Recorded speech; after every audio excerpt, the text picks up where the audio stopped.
do I make a living as a yoga teacher? How about we switch from making a living as a yoga teacher, which is very difficult, to living yoga, to our lives being a devotional act, to everything in our lives being an offering to the divine. I've got a few sweet quotes here from Poised for Grace by Douglas Brooks, which is a tantric interpretation of the Bhagavad Gita. It says, we change the world just by the ways we live in it and through every contribution we make. We change the world just by the ways we live in it. So what are the ways that we are living in the world?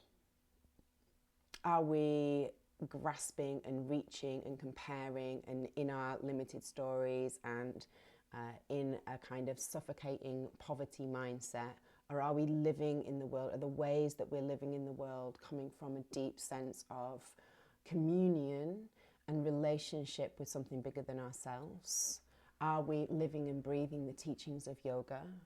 Are they permeating the ways that we are perceiving and relating to the world around us? And if they are, then that's going to start to create a big shift. So for example, instead of your business or your brand being a business or a brand, what if, and this is the way that I view Samavesha, which is the online yoga school that I'm in service of. It's not my school, but I have always felt there was a certain moment in time where there was a shift, and that's when everything started to just expand and blossom and bloom, was when I started to feel like the school was this own living, breathing, pulsing organism, that it was constantly shifting and changing, and all of the beautiful beings that came in and, you know, offered in, and we work in the circle way, which makes a big difference. So it's a circular community, it's not hierarchical. And so it felt like everybody that was coming in was really pouring and feeding into her, and she was pulsing and radiating and becoming more vibrant and bright and beautiful. The more energy that was poured into her, the more that she was offering out, and there was this beautiful reciprocity. And so it really felt like, wow, it's like she's her own organism, she's the Devi. And I'm rooted in a goddess tradition, Sri Vidya, and also Trika Shaivism. It was the lineage that I was devoted to for a long time and still am. But these days, Sri Vidya is where I'm more called. And so it really felt like Samavesha is the Devi. She is the goddess. And so everything I do is a devotional act in offering and in service to that. And what that also does is it means that it disrupts my ego. So it's not my school and it's not about me. It's about the community, it's about the teachings, it's about the ways in which we offer to each other and offer back. We offer out and we offer back and we offer out, we offer back and we offer into this really mysterious, magical power that is the school. So what would it be like if you also viewed your own business, your own brand, as this living, breathing, pulsing, mysterious entity that you could offer to, that you were the humble servant of? And when you start to kind of move into that dynamic, there is a shift where then you start to receive visions and downloads and I mean, that all sounds very new agey, doesn't it? But it's true, like you sit in meditation and you know, there's a curriculum, there's the idea, that's the direction, this is what's happening next. And it gets conjured up from the depths and the sediment and the rich, fertile soil of your intuition, of your inner teacher, of your soul, that it speaks to you and comes online and guides you.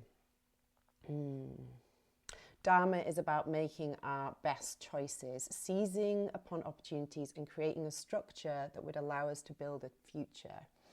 Right, that's a great practical way to think about Dharma. And Dharma is essentially aligned action. What is in alignment with the divine current? What is in alignment with the flow of life? Not what is coming from your conditioned response and all of your stories and all of your all of that. No. Let's get quiet. Let's get clear. What's the deeper current? Where's it taking me? That's your dharmic thread. Everything else is noise. Everything else is conditioned response. Everything else is karma that keeps you in the wheel of samsara. Dharma is about making our best choices, seizing upon opportunities, and creating a structure that will allow us to build a future. Great. So how can you do those three things for your business, your Dharma right now? How are you making your best choices? How are you making choices? Where is it coming from? Are you sitting in meditation and getting clear before you make choices? Seizing upon opportunities. Are you putting yourself in the way of opportunities? Creating a structure that will allow us to build a future. I mean, I'm a Virgo, so I love a bit of structure. We must recognize Dharma, the real nature of the self inside, in order to live Dharma outside. We must recognize Dharma inside, the real nature of the self, in order to recognize Dharma outside. We must be willing to enter challenges of intimacy, however importunate, if we are to have a conversation that goes to the heart of the matters. And of course, this brings us into the importance of you doing your work right now. And this was something that I had to come to terms with and be honest about and face up to, of how was I limiting this being that wanted to grow and reach and touch and call in more people. I was very much limiting Samavesha because I was like, oh, this is sacred and I cannot, money, business, oh, they don't go together. And I had a conversation with my old accountant. I have a different accountant now, but I'm very grateful for this old accountant. It was an old guy, like, he didn't understand what I did and what my work was. And he was like, you know, the yoga, and I was also been a brand consultant for a very long time, I don't know, 15 years or something, and a copywriter for 20 years. And I was always running two businesses. I had the brand consultancy, the copywriting business, and then the school was growing in the background. Started off teaching yoga classes, running retreats, then started to do immersions, trainings. The school kind of then just birthed itself. And he was like, well, the tax man's going to think this is a hobby because it's never made any profit. And I was like, this is not a hobby. This is my Dharma. And this is my calling. And, you know, you don't understand what it is that I'm doing. But he had a very good point.